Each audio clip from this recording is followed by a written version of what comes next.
Good morning, everyone. I'm Christy Connor. I am the host of Friday Coffee Meetup.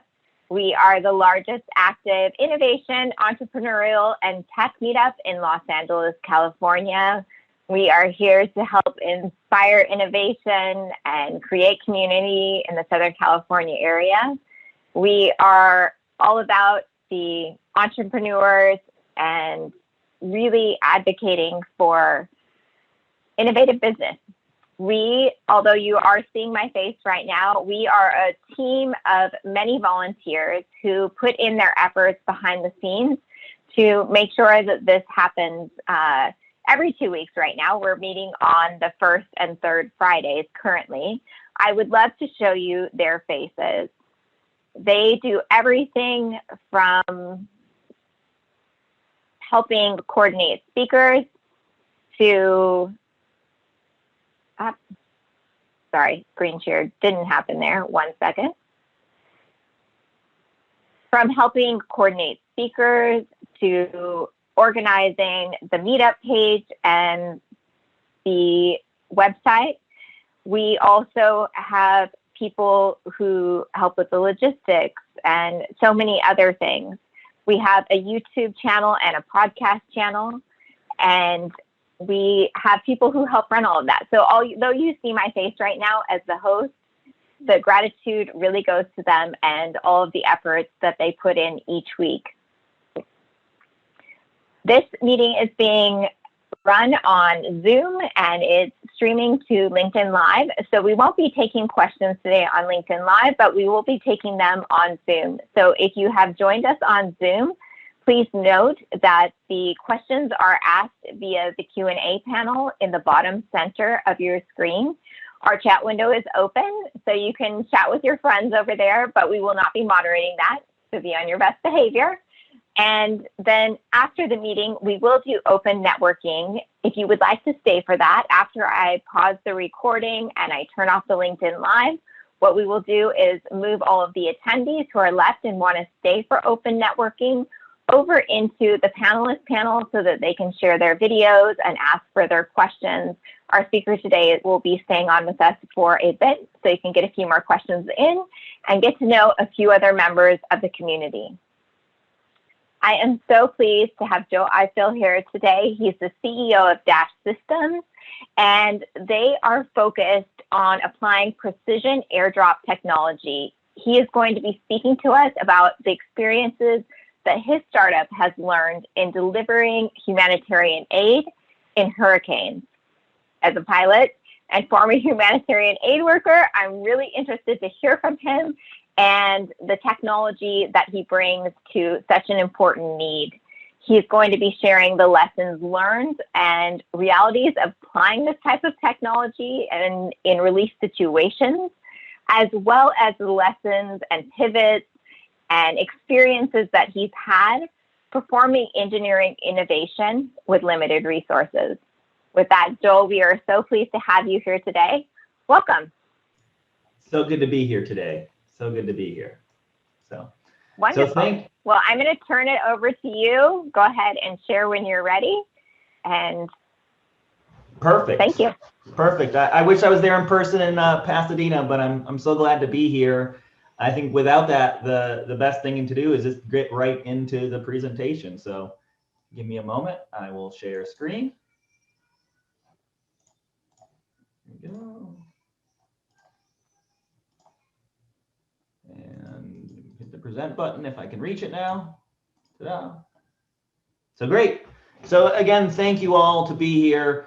Really my intention today is just to share some of the lessons learned, hopefully not come off sales pitchy at all, unless you happen to be Fred Smith or Jeff Bezos in the audience. You're probably not a customer of mine. It's more just about sharing what I've learned, and really this whole theme is about I think a lot of us have great ideas for new technology, new innovation, and your brain lights up. Oh wow, this really could make a positive impact.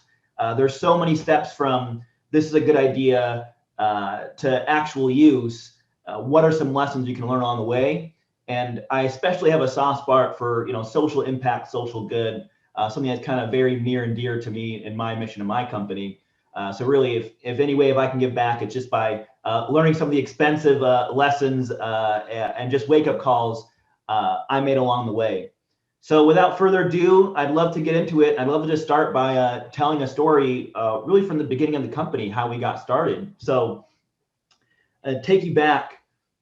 We were founded in September of 2017 with a small angel check. And it was just 3 weeks later that the largest hurricane in 100 years made landfall in Puerto Rico. About 4 days later, I showed up in country, and what did I see? No power, no communications, most roads were destroyed, and this is the richest country in the world. We had 30,000 shipping containers sitting in the port of San Juan with less than 3% distribution. Even if you could pull them out, you had no truck drivers. Even if you had truck drivers, you had no fuel. Even if you had both of those things, you had no roads. We had warehouses sitting full of supplies, but nowhere or no way and no ability to get them anywhere. I just love to take your attention to Las Marias and Utuado, two small towns on the spine inland in Puerto Rico, very mountainous. By this point, those two towns had gone 10 days without any communication with the outside world.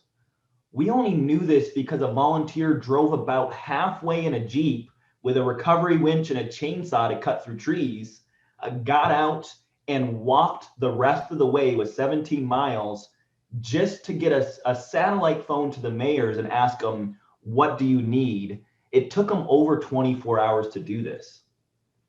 And that was the state of many of these small communities inland in Puerto Rico. And I'll pause right there because the most common question, well, what about helicopters? Surely they can do this mission.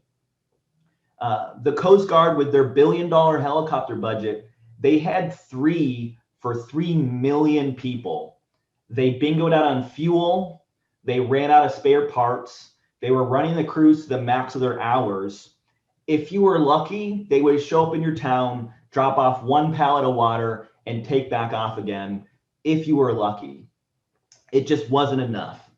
And also like to pause here, roughly speaking, helicopters usually cost about 5 times the rate of an airplane for the same lift capacity. So they're not an affordable asset to run, which is why you don't see FedEx, DHL, etc. Incorporate helicopters into their daily operations. Next question I often get is, well, what about drones? You know, we're talking about new technology has a positive impact. I think we've all seen images of drones. Here's Zipline, who's doing some amazing life-saving work in Africa, delivering blood. And oftentimes in the hurricane rescue work, people said, oh yeah, certainly drones are going to be the future, right? So just to put it in scale here, for Zipline's operation, they need a launcher, they need long-range antennas, they need power, they need recovery systems, they need a cement pad, about 3 shipping containers to do a scaled operation. This is all to deliver about 3 pounds, 30 miles. So already outside the range of what we were doing. And we had no power, no inland communications, and most radio beacons were destroyed in cell phone towers. So when you kind of ask these questions, a lot of times the reality comes crashing down of, in theory, this is great. In practice, the amount of infrastructure they required was the same, if not more, for something like a helicopter. And then finally, probably the most common question, well, why can't you just land airplanes? You know, certainly you could fly a small airplane in these towns. Notwithstanding that Puerto Rico is very mountainous inland, it's very, very risky to do bush flying. Rural bush flying. So this quote is a real one I got from a bush pilot. It's basically, we're not going to risk our multi-million-dollar airplane so you can get your Amazon package. If you look at landing on unimproved runways, so here's an unimproved runway in Alaska, or excuse me, in Africa. It's about rural bush flying in Africa is about 8 times as dangerous as flying in the lower 48. Rural bush flying in Alaska is about 2.3 times as dangerous as flying in the lower 48. So it's just very dangerous to land on these unimproved runways in bad weather, in fog, etc. So often to save yourself or just to be safety conscious, you just simply don't do it, or you only do it in the most dire emergencies. And really this whole conclusion is that what we found is that in emergencies, rapid logistic networks are just fragile and incomplete, be it FedEx, the US Coast Guard, the US military. Kind of collectively, we shrug our shoulders and saying, yeah, we can't do this. It's too expensive. It's too dangerous. Nothing works. So we just don't do it at all. And my whole conviction is that nothing should be further from the truth. Here is our solution for Puerto Rico. This is a Cessna 208. It's the most common cargo airplane in the world. There's over 10,000 of them. There's nothing special about this airplane. In fact, it's normally delivering mail and packages on FedEx and UPS contracts. But during a hurricane, all those contracts were on hold because, of course, you couldn't do them. There was nowhere to deliver to. There was no roads. And really, the key difference is just what we did with this airplane. So we flew it inland over Las Marias and Utuado and delivered thousands of pounds of supplies to communities in need. It went from, at this point now, 14 days without any supplies to a 45-minute flight out of San Juan. So repeat that, 14 days to 45 minutes. And this story is not about amazing technology, innovation. This story is about just what that solution was, going from 14 days to 45 minutes. See if we can get to the next slide. And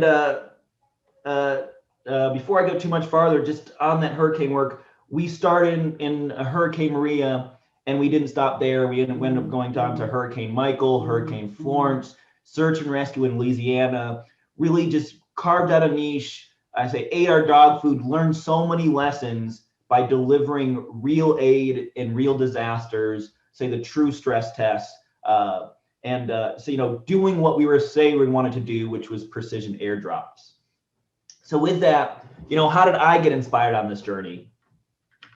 My first engineering job was actually working on precision guided munitions, better known as smart bombs. And really what I took away is we had all this latent capability of launching and landing things very accurately from airplanes.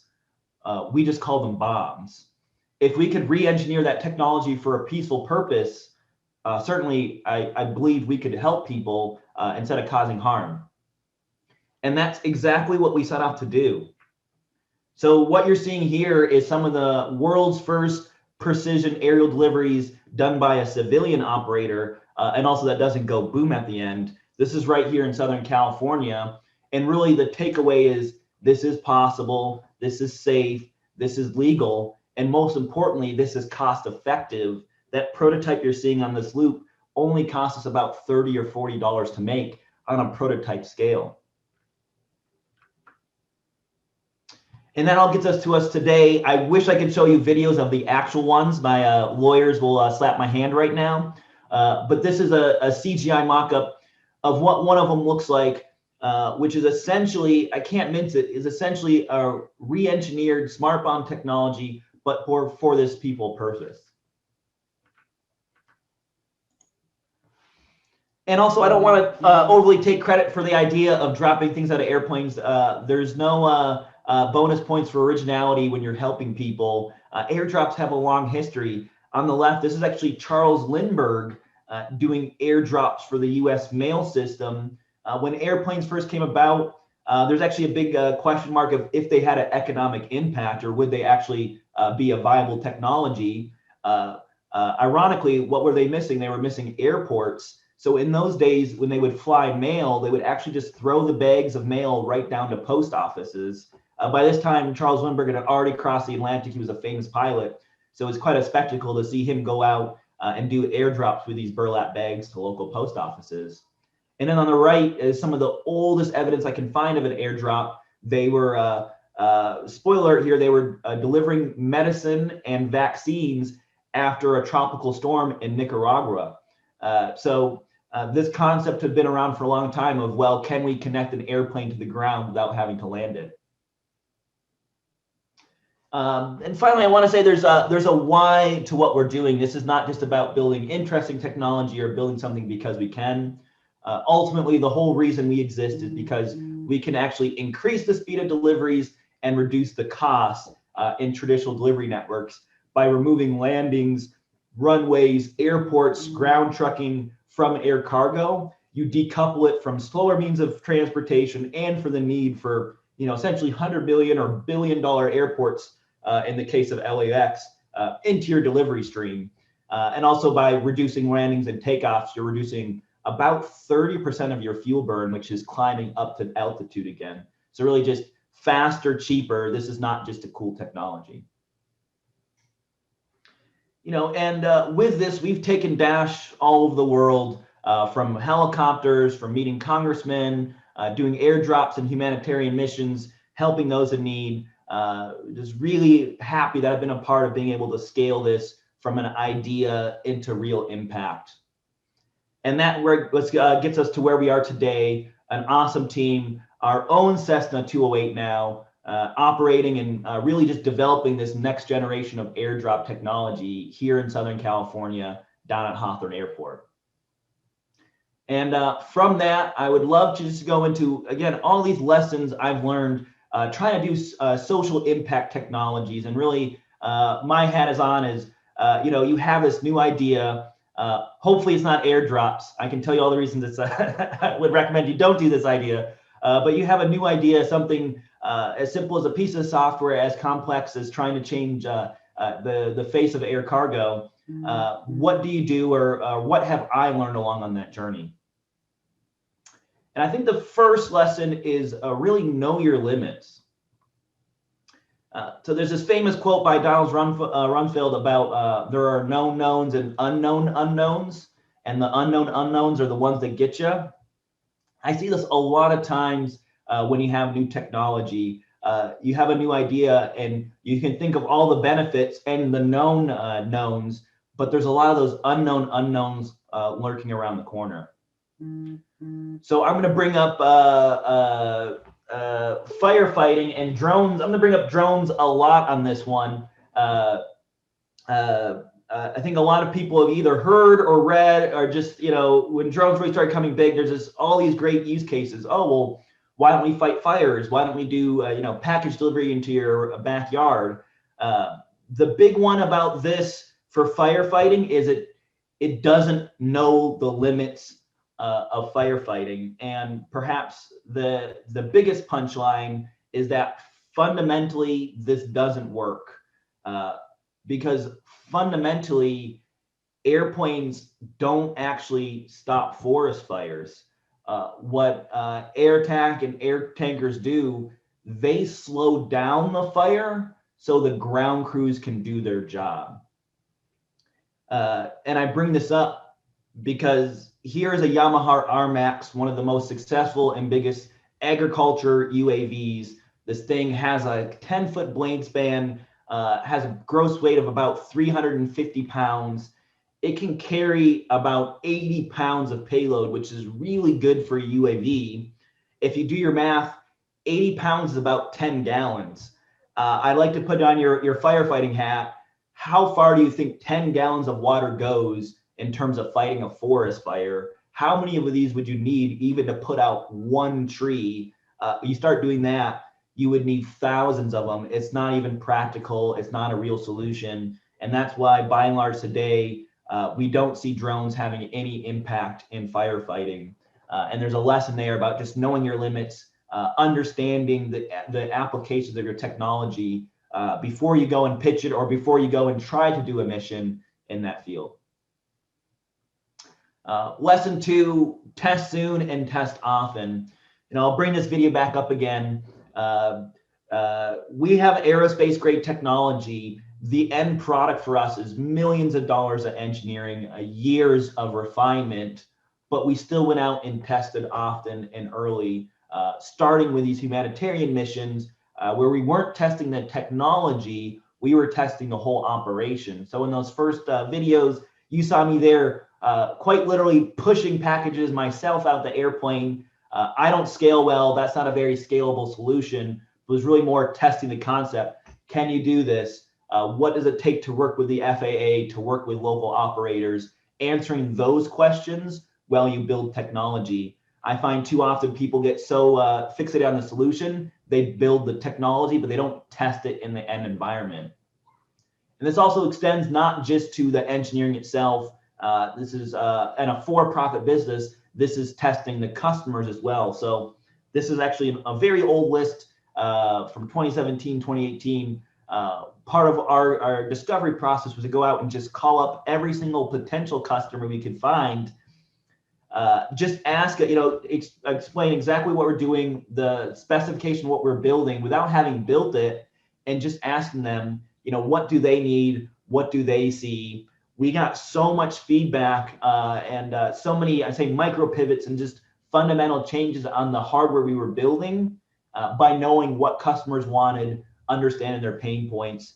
And I love this part of the process because it's very cheap and it's free. If you have a world-changing idea or just an idea you think can change a community, go find the project managers, go find the operators who will use your technology, and just ask them, how would they use this? What do they see as the limitations? You'll learn so much more than by spending money building software or hardware, building a perfect solution and finding out it's not what the customer needs. Lesson number 3 is first do no harm.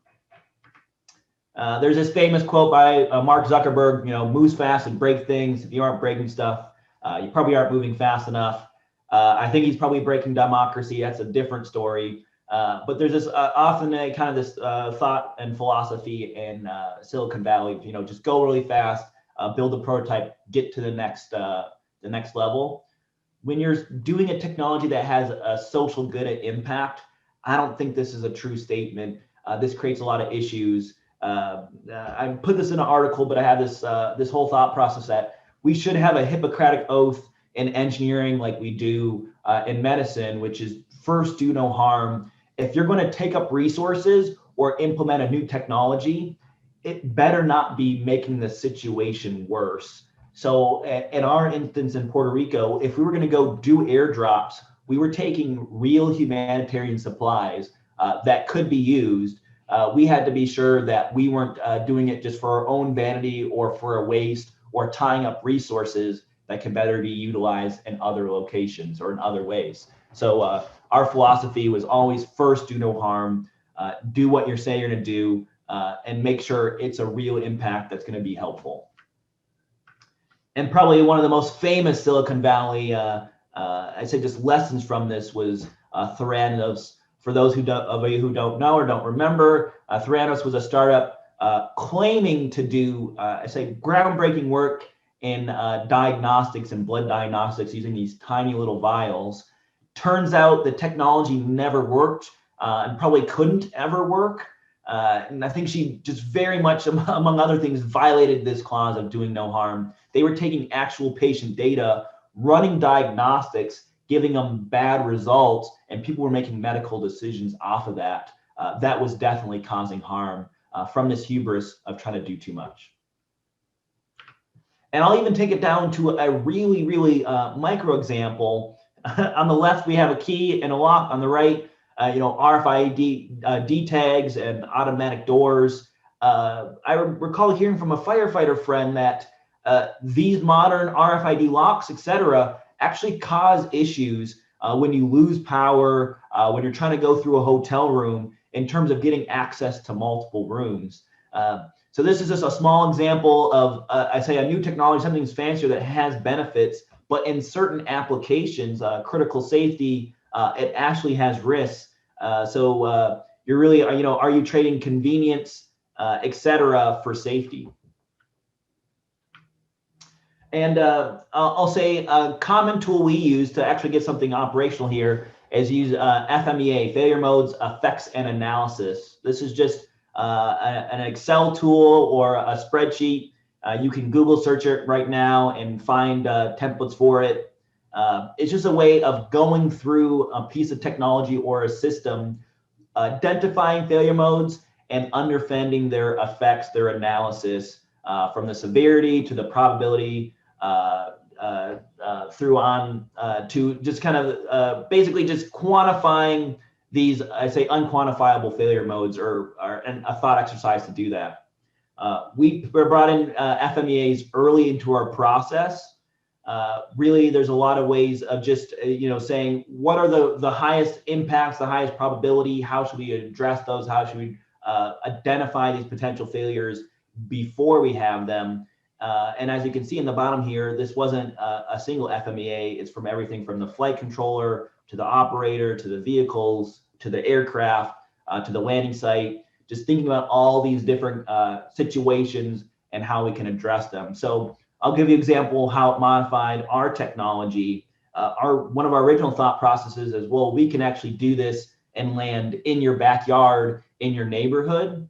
When we really came about it from a safety standpoint, there's no way we could ever truly prove that the landing zone was empty if we're doing it to a civilian or to a residential address. So that's kind of necessitated us to become, I say, a B2B technology, where today the primary part we're landing at is airports or at logistics facilities, I think post offices, where they can take reasonable precautions to build and maintain a safe landing zone. And I think we wouldn't have addressed this or found this out as early if we hadn't done these FMEA exercises. Lesson 4 and the final lesson today is just really this more existential problem. Our question is, are we actually solving a problem? So again, on the left here, dating myself a little bit, and those older than me probably remember the Dewey Decimal System. And on the right is the high-tech solution, barcodes, now RFIDs. In my engineering career, I have been on, many, both as a consultant, as an engineer, many problems of designing basically the system on the right. I think we can all think of the downfalls of a Dewey Decimal System. It's slower, there's no tracking, etc., versus something like RFIDs. So then you as a company, you go off and you spend hundreds of thousands of dollars implementing this state-of-the-art barcode scanning system, all these benefits from faster checkout to better tracking. But really, the problem you were describing was this. You never had any organization at all. If you don't have your books on a shelf, then the RFID system, the barcode system, is not going to fix your problem. I see this happen so much in tech, where we describe these very fanciful solutions, just very high-tech solutions, when really the problem was no one was putting books back on the shelf. In that situation, it doesn't matter if it's the Dewey Decimal System or the barcode. If you don't solve this problem, or if you're not addressing this problem, then you're just adding a whole bunch of complexity and cost and never really actually solving a problem. And this comes up again all the time. I see, especially in social impact technologies, there's always this risk to reward balancing act. What we're doing had, I say, tremendous reward in the terms of helping people, social impact, but also increased risk. In our case, we have to do a new aviation operation, oftentimes with pilots who don't have years of experience doing this. And at the end of the day, we're launching things out of moving aircraft. There's some inherent risk that's there that wasn't there before. This balancing act has to come into play. And again, I see a lot of technologies just picking on drone delivery, where that reward to risk equation is off balance, where you're saying, yes, I want to have this 100-pound object flying over your community to enable this $5 Amazon purchase. The reward doesn't justify the risk. And actually bring it back to drones and firefighting. One of the identified risks is, well, if this drone crashes, no one will get hurt, but it could start a forest fire itself. We really don't want that in our firefighting, chain of command there, or operations. So really, asking this question, are we solving a problem, or are we just creating technology that's like solutionism, that's just, hey, it's a better way of tracking books, but we're not actually addressing this underlying problem, which was there was no organization. And the second part of that problem is, well, is the reward to risk there? when we solve this problem, are we not adding too much more complexity, challenges, limitations that make this too risky, especially in a life-saving or social impact, I say, context. And the final one that's really just kind of goes off of that is just that, you know, we pay for solutions, not technology. It took me a long time as an engineer really to just mentally get over this. And, you know, just to use this as a small example, in our company, here's just another rendering of one of our pods. I can tell you about all the patents that go into it, all these clever mechanisms, how we've achieved new records in terms of reliability, repeatability, precision of airdrops, how we've done it at a brand new price point. Is all this interesting technology that goes into doing a precise airdrop. I've never once sold one of these boxes. Ultimately, what I'm selling is this solution of being able to get things to places. If you do that, no one actually cares how it got there. So bringing up this example, for us in Southern California, our big disaster is earthquakes. And using just 2 airports, what you're seeing is a 2-hour distribution map out of Los Angeles County. For those who've ever been here, ever tried to drive here, imagine the day after an earthquake, trying to get anywhere in LA County in 2 hours. You simply can't do this. So for us, this is truly what we're selling. This is what people care about, the ability to get things places. They don't care about the box and how it gets there, as long as it meets the requirements, which is landing there safely, softly, etc. So really, just really wrapping my head around what I was truly offering was a solution for mobility. The cool box, all that technology was just a part of the puzzle to enable this delivery. And with that, that's all I had today. Thank you so much for taking the time to listen to me. Please, if you have any questions, happy to answer them. Happy to talk more about just everything I've learned. Thank you, Joel. That's amazing. We are going to open it up for questions. You can put your questions on the Zoom in the middle Q&A panel. And from there, I will aggregate those. The first one is, what type of coordination with the FAA or the authorities, similar to how UAS and drone operators have now for their flights, what kind of coordination is needed? That's a great question. So big distinction we always make too is we don't operate under Part 107, which is drone regulations. We operate under Part 135, Part 91, Part 91 general aviation in there. See for 9115, it was already legal to drop objects from an aircraft, skydiving and crop dusting probably being the 2 most common examples.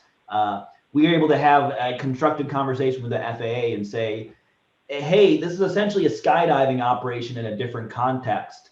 Is that okay? And able to actually show and highlight how this is safer, and conceptually like, well, hey, how can this be safer? Well, the alternative is landing, you know, a 2,000-pound airplane at 100 knots on a mile-long runway. Being able to land 50 pounds in a football stadium is inherently safer to the whole aviation operation and helping on the ground. So a lot of it was proactive before disaster strike. And then once we had that and got a good base with the FAA, we don't pull waivers, exemptions. This is part of the normal operations of what you can do with the aircraft. But we have to be very, very conscious of safety before we do it. So less about doing drops in downtown Los Angeles, more about helping communities in need. Wonderful. Can you give further elaboration on some of the problems that you had to solve for that you didn't expect, or solutions that were simpler in the end? So many. Yeah, I'd say one of the big ones, just very high level as an engineer, is make sure minimum viable product, but minimum viable awesomeness. I think there's so much as an engineer you want to add in all these features. So for us, first question new engineers ask, well, oh yeah, where's the vision system? Where's the the ground-facing radar, all these technologies, a lot of them, can have a real engineering advantage, a vision system for tracking, for targeting, et cetera. They add so much cost and complexity that it was deemed more practical to get slightly worse performance, but to actually reduce risk and reduce all this complexity, technical complexity. So that's one example I can think of, is just pulling vision systems out of the entire ecosystem, the entire product chain, and doing it with other technology instead, as a way of really increasing robustness and reducing technical risk. How big of a landing zone do you need? You talked about post offices or airports. How big is the landing zone that you need? Yeah, end goal for us has always been repeated landing in the space of a helipad, which is 10.5 meter diameter circle. So you can think of a helipad, a helicopter, the basis of the space they need. That's our end goal. For some of those humanitarian systems, passive systems, so systems that have no guidance, it's definitely bigger. It's about the size of a football field. And that was great for, I'd say, this humanitarian focus and mission, where you usually could identify a parking lot, a football field, a farmer field in that size. Okay. And then the payload was about 50 pounds, was that right? Yeah, so those humanitarian systems, about a 44-pound, 20-kilogram payload were metric. Right now we're in that, I say, 10 to 20 kilogram range. That's where you want to be. Again, from a technology development standpoint, this technology scales to larger sizes. It's just more expensive to develop, a 100 or 200-pound system by these smaller ones. And the final practical one, it's like about the upper limit of what one person can lug around the back of an airplane. Right. For the payloads themselves, have you decided what type of item, what type of item works best for you to send? Is it, the telecom solutions? Is it non-food items? Is it food and water? Do you have any preference? Obviously, it's very expensive, so you would have to find the right thing, but what are your thoughts around that? Yeah, so oftentimes, people ask us this, what do we send or what is this for, and I think there's an assumption that it has to be, the most expensive thing, the organs, the blood. Conceptually, we're a box. What you put in it is what, if it fits, it ships. In humanitarian relief, we found the four most common things were first food, water filtration, because water itself is pretty heavy, generic over-the-counter medication, and then telecoms, cell phone batteries, satellite phones, radios, things to communicate. We found those were the four most common. Shelter comes up right after that. And before all of that, information is the most common resource. Too often times I've seen where you had a warehouse full of supplies, you didn't know where to send it because you didn't know how to take survey or just ask people where it needed to be sent. So part of this mission that's not even something we ever sold or mentioned is that providing information, just flying over, spotting, saying, yep, we can see people in need of help. That's the first item. But at the end of the day, it's a box. If it fits, it ships. We've shipped everything from satellite phones to cell phones, to cans of food, to even bottles of water. It just really depends on what the people need. Great. And then are the humanitarian needs for your service enough to keep you in business, or are you going to be adapting for commercial use as well? Yeah, so I'd say all of the above. Currently, we have a big focus on rural, remote, and say inaccessible communities. So for us, that's Alaska, that's Africa, that's places that, again, some of those pictures, we just kind of, I say, assume or understand, like, of course, Alaska will never get anything fast. How could they? They're already flying a Cessna 208, 2 or 3 legs to get to your community of 500 people. And when it's snowing or when it's foggy, they just don't fly because they can't land safely. So even though you're paying for air cargo, you're going to get a 7-day delivery in Alaska. Those are the types of situations and contexts we're having now. We also have customers within the Department of Defense. They had immediate need for precise airdrop technology. It's about getting Band-Aids and beans to troops on the front line. Wonderful. How do you track the payload going down? Is there like a GPS? Is there like an RFID in there that you're tracking, or how are you tracking that? And if you are you able to share how you're tracking? After you pushed out of the plane. Yeah, so very high level, we're GPS based. We have and other sensors as well, but we have a GPS based sensor both on the airplane and on the, we call them pods, on the vehicle itself. We also use, I'd say, off the shelf two-way radios, LoRa, etc., in order to make this connection and give us what I call, GPS cookie trail, the points.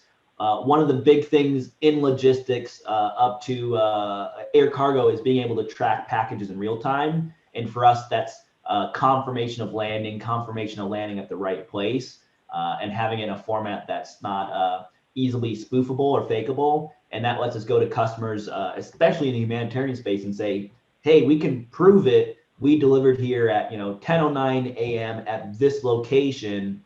Make sure you confirm you've gotten it, because oftentimes in humanitarian deliveries, truck goes out full, comes back empty, and then an hour later the hospital calls up and says, we didn't get anything.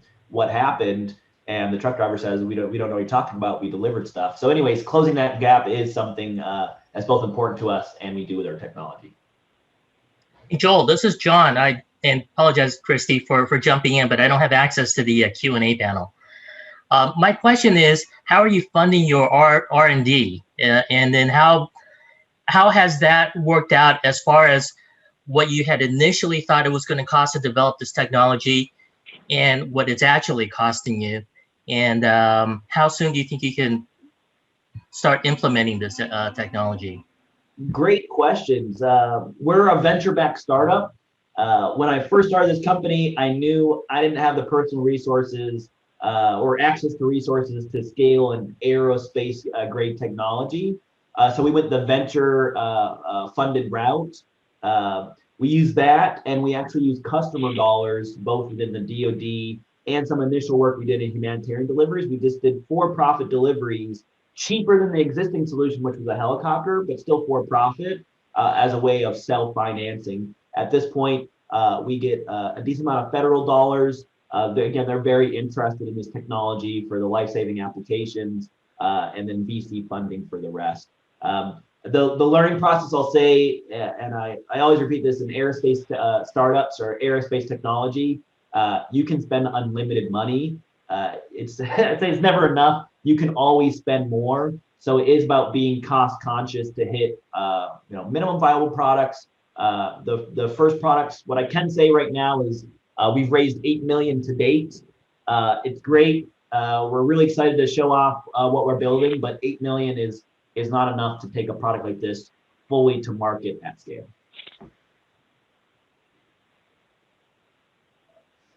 John, any other questions? No, that does answer my question, so appreciate that. And then you did answer the question about who your target market is. You're looking at humanitarian needs and disasters and all that. I was just curious why you were focusing on that market, because the military, the delivery packages and all that is a much bigger one. But then again, you probably heard the saying, don't try to boil the ocean. Try to find something where you can come up with a solution that works, and you can always scale or expand from there. Is that part of your thought process? Yeah, exactly. And going all the way back into testing first, testing often, by having a lot of those conversations and a wide variety of markets, really boil down to one of your points, which is don't boil the ocean. Don't try to be everything to everyone all at once, and also just understand the use case. Who are the people who stood to benefit from this the most? Who are the easiest from getting a yes, in terms of actually being able to use this short term? And a lot of that informed who we talked to today, why we do a lot of development in Alaska when it's kind of, I say, outside the beaten path of conversations around logistics and transportation. So there's a lot of conscious thought behind there. And then what you didn't hear is all the people we don't talk to who we know we could help or could be customers we could do work for, just because they're not the right people to talk to today. How smart are the devices being dropped? Do they carry their own onboard logic, and are they designed to be reused? Yeah, great questions. It goes the gamut. We have everything from passive systems, essentially what you saw there, which we didn't develop, which is just a cardboard box with a parachute, all the way up to some of those CGI mock-ups, and the real ones I really wish I could show right now, that do have an onboard flight controller, have their own control and guidance to increase precision. So it's a spectrum that kind of, I say, runs the gamut. All the technology is inherently reusable. It sometimes comes down to the nature of the operations. In humanitarian relief work, we generally do those biodegradable, disposable parachute systems, only because, you know, asking someone in the middle of a hurricane to, hey, you know, save all that and send it back to town when you're done with it is not practical. In I say more routine uses, the tail kit, all those electronics are reusable and reset, and it's just attached to essentially a cardboard box. So keep the box, pack up the tail kit, and we reuse them. Wonderful. Who's your, like, out of the humanitarian agencies, do you have, or agencies or nonprofits, do you have like an ideal customer that you're really wanting right now? So I'll just touch on this. You know, our vision is truly one-day delivery anywhere in the world. And when we say anywhere, I mean, we mean the tip of Alaska in the wintertime, you know, South Sudan, a humanitarian crisis, anywhere you can overfly an airplane, we want to deliver to. And so ultimately, you know, the UPSs, the FedExes, the Amazons of the world, those are our customers. To us, you know, it shouldn't be just a bygone thought that people in Alaska and Montana don't get 1 or 2 day Amazon Prime. You know, we enjoy that in a major city.